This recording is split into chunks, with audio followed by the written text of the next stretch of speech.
We're going over some of the habits of the elite footballers, some of the best that you can learn and absolutely apply in your life. You know, we look at some of these characters as if they're godlike, but ultimately it's some of the things they do day in and day out that got them to the level that they are currently at. Now, I'm not saying you will get to that level, although don't, sell yourself short or keep your goals very small.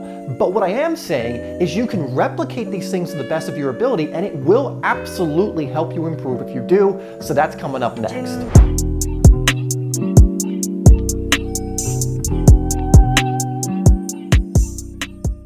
I want to give a quick shout out to the sponsor of this video, Playform, which is an incredible app that acts as a digital coach in your pocket on your smartphone that can help you improve your game in as little as 8 minutes a day. You see, Playform gives you daily drills that will help you stay consistent, accountable, and also measures your results and records your progress so you can see your growth over time. It'll show you how to do each and every drill, help you stay accountable on each thing as well, and it's just an amazing app to get if you are looking to improve your game and really have a proven template to do so. So anyway, if that sounds good to you, please download it for free through the link in my description. Now let's get into the rest of the video.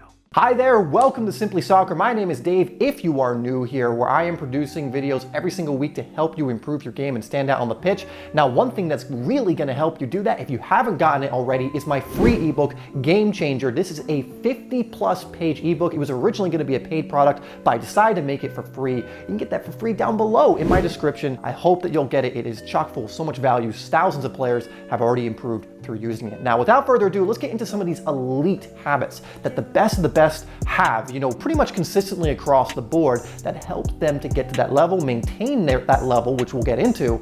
So let's start with number one. Now, number one is always an important point, and they are coachable. Nothing is worse than an uncoachable player, a player who is not open to feedback, doesn't want to hear it, doesn't accept constructive criticism, looks down even on their coaches or whatever else. I actually mentioned this was one of the things I did very poorly when I was younger, and it actually hurt me from growing more and more as a player. But now you are hearing about it multiple times, hopefully. You always want to be a coachable player. Even the best of the best are open to suggestion from the people they trust and know that know their stuff. And they will take suggestions, they will tweak things, they will always, be looking to improve. And that includes players like Messi, Ronaldo, Ibrahimovic, players that are up and coming, Mbappe. Like, they will be coachable to the point where they just want to get better and better. One of the things, taking it away from football, I learned about Michael Jordan is his coaches used to say he's one of the most coachable players they've ever coached. He was the best. No one would have ever begrudged him being totally cocky, behind the scenes and being like, I'm the best, you can't tell me anything. But he wasn't. He, in fact, was incredibly coachable. And this is something that if you become coachable, you go looking for more ways to improve, you're open to feedback, and you take it on board and you apply it, you will become a better player. And if you make this a habit, you'll get better and better and better. In fact, put in the comments, I am coachable and always open to becoming better. Now, without further ado, let's get into number two. So number two is their mental traits and their mental toughness are off the chart. Because guess what? The elite players still go through the chaos and the down moments that any other player goes through. However, the difference between those elite players that seem to stay at the top for their whole careers and players who maybe kind of burn brightly but then fall away or never even get there is that the top players have some of the best mentalities, mental toughness that you will ever see. And this is something they develop. It's not something they're born with. It's not something that they just magically have. They've developed the mindsets. They've come through the challenges and tribulations, taken them on board, embraced them, learned from them, and have taken that all with them moving forward. This is something they have also worked on. In fact, I want to actually give you an example. Ben Foster, who is on YouTube, and I'll put his channel down below as I use this clip, was interviewing Tom Cleverley, who played at the top level with England and Manchester United. He's now back in the Premier League with Watford. And he was talking to Ben Foster about this idea of the top players. And he was mentioning this with Gerrard, Lampard, and Scholes. And he also mentions it about all those players who just seem to be at the elite level and top level their whole careers. And I want you to hear what he has to say about this because he played with these players. He was behind the scenes with this type of player. And here's what he had to say about players who were at the very top and stayed there for most of their careers. He's the kind you want him in your team, don't you? I think these players, what I respect the most, obviously world-class players, the longevity. Yeah. That's what I find difficult. True. I find difficult to keep that level, because when you have dips, For sure. it's hard to get out of them. Them players must have come through 5 or 6 dips, and they've been there 10, 15 years at the top. Relentlessly doing it. And it's not easy to do that. I respect that so much. You've got to have the quality, but the mental ability to be able to just keep churning it out, day in, day out. That's why I love like the Euros, like Stonesy, Sterling, people who have had a bit of adversity. Cream, mate. The cream always rises. So I think, that really paints a picture of what these players are doing. They're able to come through those dips. And, they go through dips like any other player, but they have that mental toughness and fortitude to come through it and stay at that top level. It's not necessarily about how talented or skillful they are. It's they're able to pick themselves up and stay there despite all the craziness that comes along with being a footballer at that level. So if you are enjoying this video so far, please hit that like button.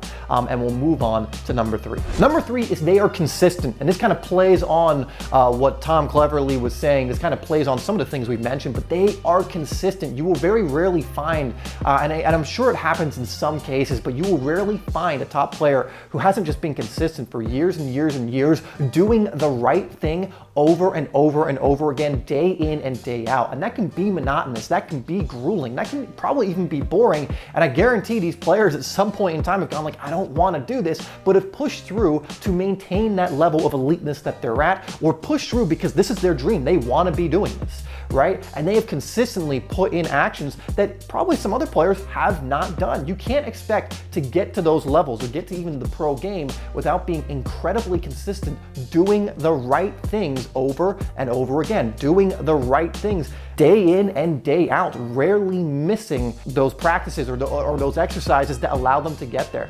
Taking care of their body, putting in the right training, being coachable, having the mental toughness day in and day out, picking themselves up from the setbacks, getting over mistakes, diet, lifestyle, all of those different things. Now, again, there's going to be variations and variables in there, but ultimately the incredible consistency of these players cannot be understated.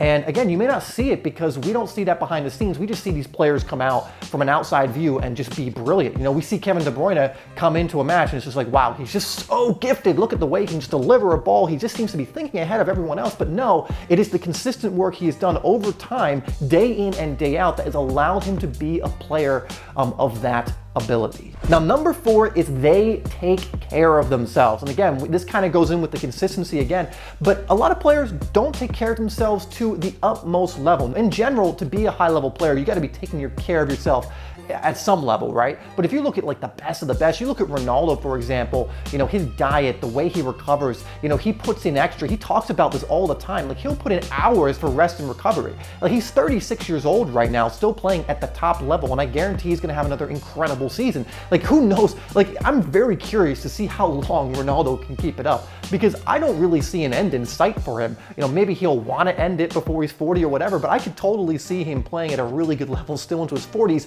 if he wanted to, just because of the way he takes care of his body.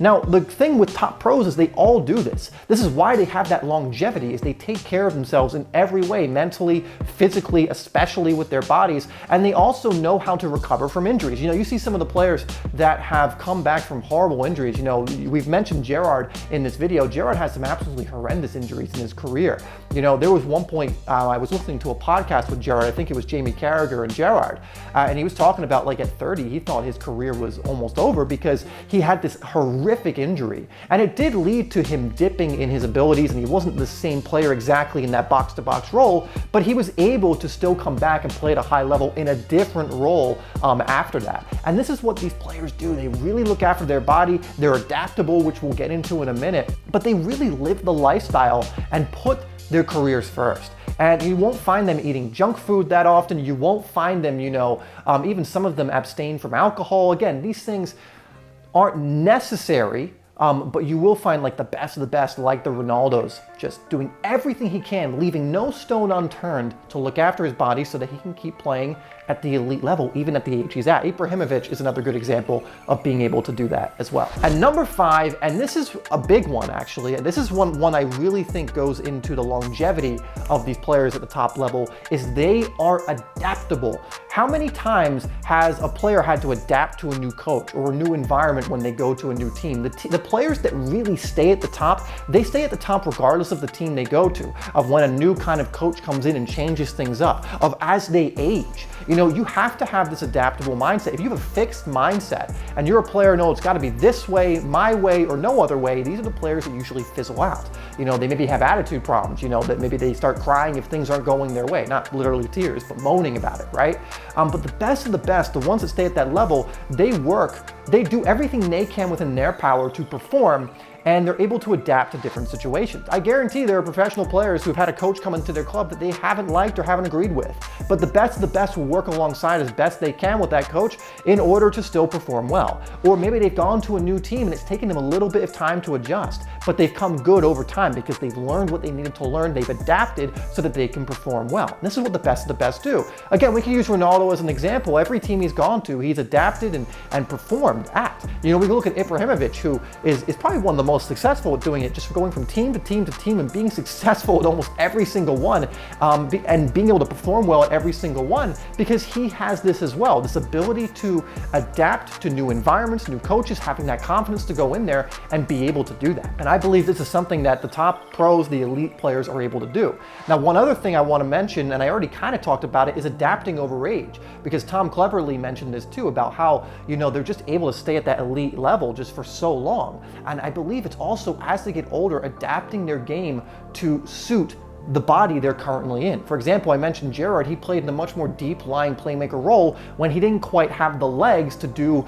the box-to-box kind of role he had before. He wasn't able to do it. He probably wanted to, but he knew, okay, I am still an incredibly intelligent and great player. What if I'm playing in this deeper role? And he was also put in that role by coaches who recognized that as well. We can see this with other players as well, like Scholes. Scholes, I believe, in his younger years, was more of a box-to-box midfield player. He actually started out as a striker, I believe, when he was playing professionally for Man United in his younger years. But as the time went on and he was no longer suited for that role, or they found like he could adapt more to this deep-lying playmaker role and really dictate the play and tempo, he was able to adapt and really make that his own. And actually, when you think of Paul Scholes now, I don't think of him as more of that attacking player, although he would still score absolute pearls all the time.